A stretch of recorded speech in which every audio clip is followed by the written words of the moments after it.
বন্ধুরা, আবারও একটা নতুন রেসিপি নিয়ে ফিরে এসেছি। আজকের রেসিপিটি খুবই স্পেশাল। এটা নান, তন্দুরি, পরোটা ও রুটির সাথে খেতে খুবই ভালো লাগে। ভিডিওটি সম্পূর্ণ দেখার জন্য অনুরোধ রইল। চলুন বন্ধুরা, আর দেরি না করে দেখে নিই এই রেসিপিটা কিভাবে বানাবো। এই রেসিপিটা বানানোর জন্য প্রথমে একটা মশলা বানিয়ে নেব।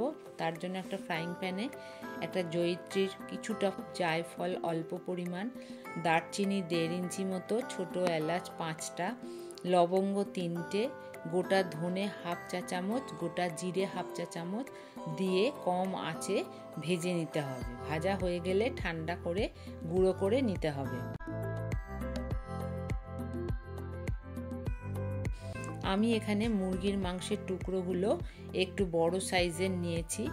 রসুন বাটা ও আদা বাটা 1 চা চামচ করে, দই 2 টেবিল চামচ, যে মশলা গুঁড়ো বানিয়েছিলাম সেখান থেকে 1 টেবিল চামচ মশলা দিলাম, কাশ্মীরি লঙ্কার গুঁড়ো 1 চা চামচ, স্বাদ মতো নুন, সর্ষের তেল 2 টেবিল চামচ দিয়ে ভালো করে মিশিয়ে নিলাম।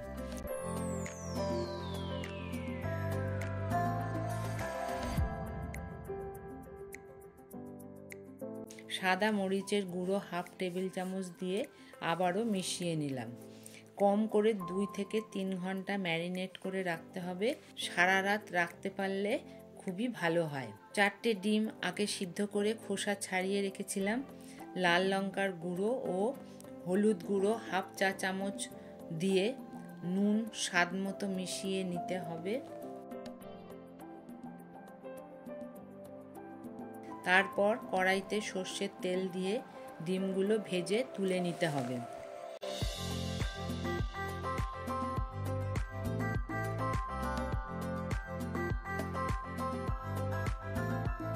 ওই তেলে কেটে রাখা আলু ভেজে তুলে রাখতে হবে। আলু খুব কড়া করে ভাজার দরকার নেই। পেঁপের টুকরোগুলো ভেজে তুলে রাখতে হবে। গাজরের টুকরোগুলো অল্প ভেজে তুলে রাখতে হবে।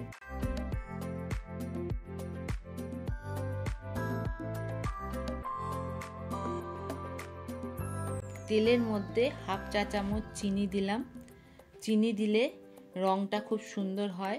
2টো শুকনো লঙ্কা আর একটা তেজপাতা দিলাম। তারপর পেঁয়াজ, আদা, রসুন বাটা 2 টেবিল চামচ দিলাম। কষানো হয়ে গেলে হলুদের গুঁড়ো 1/2 চা চামচ, লাল লঙ্কার গুঁড়ো 1 চা চামচ দিয়ে মিডিয়াম আঁচে নাড়তে হবে।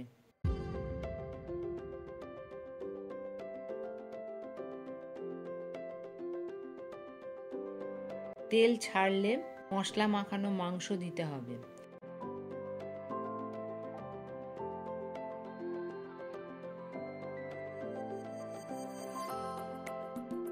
ভালো করে নাড়াচাড়া করতে হবে। ভেজে তুলে রাখা আলু ও পেঁপে দিয়ে ভালো করে কষিয়ে নিতে হবে।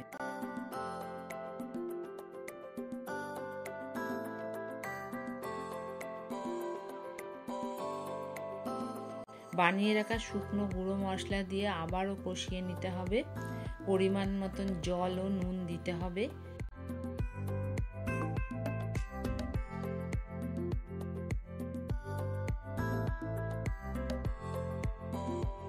ভেজে রাখা গাজর, গোটা টমেটো এবং গোটা পেঁয়াজ দিতে হবে। তারপর ডিম দিতে হবে। সব কিছু ভালো করে সিদ্ধ হওয়ার পর 1 চা চামচ ঘি দিয়ে নাড়াচাড়া করে গ্যাস বন্ধ করে চাপা দিয়ে রাখতে হবে 10 মিনিট মতো। তারপর গরম গরম পরিবেশন করতে হবে। রেসিপিটি ভালো লাগলে লাইক, শেয়ার ও সাবস্ক্রাইব করার অনুরোধ রইল। রেসিপিটি কেমন লাগলো কমেন্ট করে অবশ্যই জানাবেন। ভিডিওটি দেখার জন্য অনেক ধন্যবাদ। আজ তবে এই পর্যন্ত। সামনের শুক্রবার হাজির হব নতুন রেসিপি নিয়ে। টাটা।